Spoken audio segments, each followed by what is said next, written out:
Salut à tous les passionnés de dinosaures. Aujourd'hui, on va faire un voyage extraordinaire dans le temps. Et pas n'importe lequel. On va explorer deux des périodes les plus fascinantes de l'histoire de notre planète, le Jurassique et le Crétacé. Vous pensez peut-être tout connaître sur ces époques. Grâce aux films et aux documentaires, laissez-moi vous surprendre. La réalité est encore plus impressionnante que la fiction. Et on va démêler ensemble le vrai du faux. Commençons par une révélation qui va peut-être vous étonner. Le T-Rex, star incontestée de Jurassic Park, n'a jamais vécu pendant le Jurassique. Eh oui, ce prédateur légendaire est en réalité une créature du Crétacé, ayant vécu il y a environ 68 millions d'années. Mais alors, quelles sont les véritables différences entre ces deux périodes?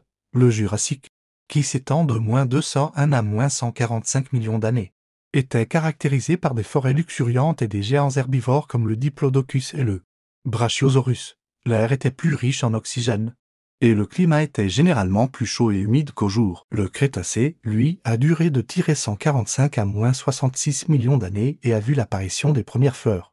Imaginez un monde où les prairies fleuries n'existaient pas encore. C'est pendant cette période que les dinosaures ont atteint leur diversité maximale, le Vélociraptor, le Spinosaurus, et bien sûr, notre ami le T-Rex, sont tous des stars du Crétacé. Une erreur fréquente dans les médias, la représentation des dinosaures tous ensemble comme une grande famille heureuse. En réalité, certaines espèces étaient séparées par plus de temps que ce qui nous sépare d'elles. Le Stégosaurus, par exemple, était déjà fossile quand le T-Rex est apparu. Parlons maintenant des environnements. Contrairement à ce qu'on voit souvent dans les films, le monde n'était pas qu'une jungle géante. Le Crétacé a connu des déserts, des forêts tempérées, et même des régions polaires habitées par des dinosaures adaptés au froid. Étonnant, non?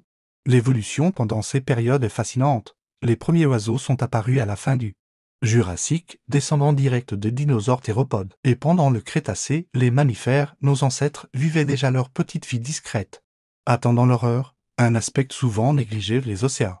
Pendant que les dinosaures dominaient la Terre, les mers étaient peuplées de créatures tout aussi impressionnantes. Les mosasaures du Crétacé étaient les véritables seigneurs des océans, bien plus que n'importe quel requin moderne. Vous voulez une autre surprise? Les dinosaures n'ont pas tous disparu en même temps. L'extinction qui a marqué la fin du Crétacé était progressive, même si l'impact de l'astéroïde a été le coup de grâce et certains ont survécu. Les oiseaux actuels sont leurs descendants directs. Ce qui me fascine le plus, c'est de penser que chaque nouvelle découverte peut bouleverser notre compréhension de ces époques. La paléontologie est une science vivante, en constante évolution. Qui sait quels secrets nous réservent encore ces périodes? Alors, quelle ère vous fascine le plus? Le majestueux Jurassique avec ses géants paisibles, ou le dynamique Crétacé avec ses prédateurs emblématiques? Dites-moi tout dans les commentaires. Si cette plongée dans le passé vous a passionné, n'oubliez pas de vous abonner à la chaîne pour ne manquer aucune de nos futures explorations. Activez la cloche pour être notifié de nos prochaines vidéos. Et si vous avez aimé ce voyage dans le temps, laissez un pouce bleu. Merci d'avoir partagé cette aventure avec moi. On se retrouve très bientôt pour de nouvelles découvertes paléontologiques fascinantes. À la prochaine.